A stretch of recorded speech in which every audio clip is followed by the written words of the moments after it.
Good day. Here we have the 20DS model Mini Excavator that is supplied by MCM, and I'm going to give a quick walkthrough with the operator controls or functions.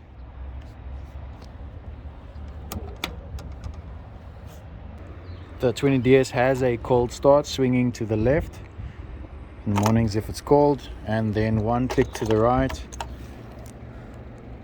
followed by the ignition switch.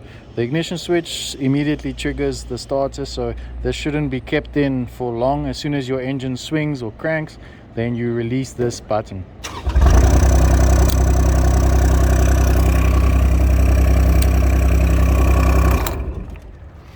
To your left we have the safety switch.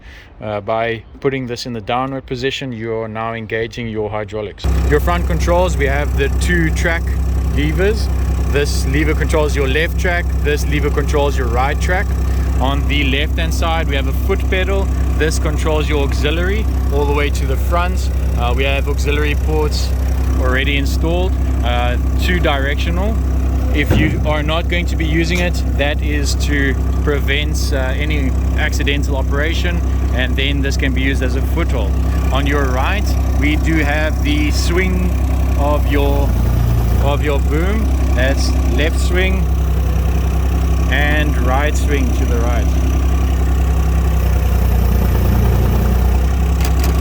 Once again, once this is in the downward position, it can be used as a foothold. To the right we have our RPM lever.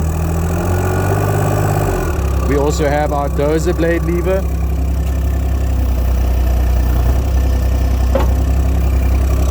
Hydraulic and diesel tank can be opened up and accessed over here. On the left hand side we have light switches. We also have a 2-speed travel function. When engaging the secondary auxiliary button, this then switches the functionality of your dozer blade lever, either to access your dozer blade, or alternatively, once this button is engaged, that same lever is now enabling your tracks to expand in width and contract in width.